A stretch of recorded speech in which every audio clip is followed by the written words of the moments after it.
The travel and tourism industries are facing their worst crisis since the 2001 terrorist attacks, prompting White House officials to consider deferring taxes for the cruise, travel and airline industries to stem the economic fallout of the coronavirus, according to two people briefed on the discussions. The discussions are a sign that the White House is grappling with how to respond to an outbreak they have publicly downplayed. The talks remain fluid and are preliminary. These tax deferrals for the travel industry are being considered while airlines are cutting back on routes and warning about falling ticket sales. Hotel chains are struggling with vacancies in Asia and watching for similar waves in the United States. Businesses travel is plummeting, and trade shows, music festivals and conventions are being canceled from San Francisco to Chicago to Miami. And families and college students are reconsidering spring break excursions and distant summer plans. It's not clear how relief to the travel and hospitality sectors would be administered or whether President Trump's own hotels could be beneficiaries. Administration officials also disagree on the extent to which some of these measures could be done without Congress. On Friday, White House economic advisor Larry Kudlow confirmed the administration is considering timely and targeted federal interventions to help workers, firms and industries hurt by the coronavirus, as fears mount over the growing economic impact of the spreading outbreak in the U.S. Coronavirus Live Updates. Kudlow's comments were the most definitive public admission yet from the White House that U.S. companies have been adversely affected by the coronavirus. Perhaps on a large scale, some of the sectors might need some temporary assistance, Kudlow said on Fox Business, adding, "We don't want to act prematurely." Speaking on CNBC, he pointed specifically to airlines saying they are in trouble in some of their numbers. But he stressed that the White House did not have concern about widespread impacts on the economy, a stark difference to most independent economists and investors who see growing risk of a recession. Kudlow rejected suggestions of a larger stimulus package in part because he claimed that the virus is largely contained and the U.S. economy remains strong. Purell prices are spiking on Amazon, as sanitizer speculation becomes a cottage industry.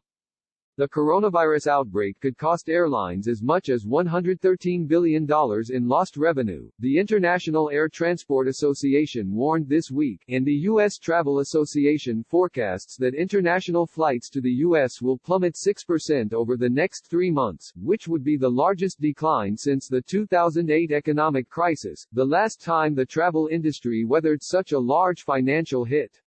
Yet many travel experts and industry executives are comparing the current industry upheaval to that of the terrorist attacks of September 11, 2001, because of the outsized role that fear plays in keeping people at home.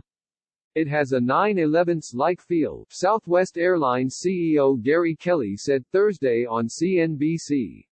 He also said that 9/11 wasn't an economically driven issue for travel.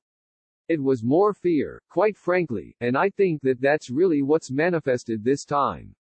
The sector's grim outlook comes as coronavirus cases surpass 100,000 worldwide and deaths number in the thousands.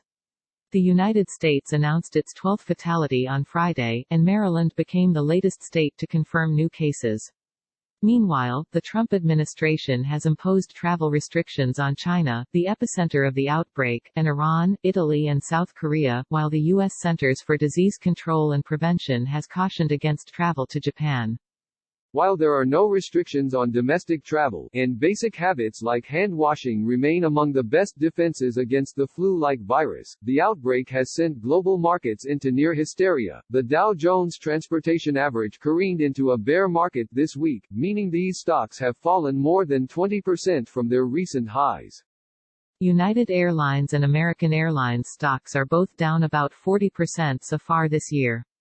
Delta Airlines has shed more than 20% this year. The airline stocks rallied slightly Friday after news of possible tax relief or other federal aid for the industry, but they remained down overall. In addition to helping sectors like hospitality and airlines, the White House also is considering helping people unable to work because they are forced to stay home, as well as small businesses who may need some cash flow help amid the outbreak, Kudlow said. Wall Street tumbles, global stocks slide as coronavirus drives week's frenzy. Kudlow didn't specify what types of assistance the government could offer. The funding bill for coronavirus response signed Friday by Trump includes $7 billion in loans for the Small Business Administration. Congress may need to approve an additional emergency bill with further measures to boost the economy, according to one senior congressional aide speaking on the condition of anonymity to discuss internal planning. Justin W. M. Moyer contributed to this report.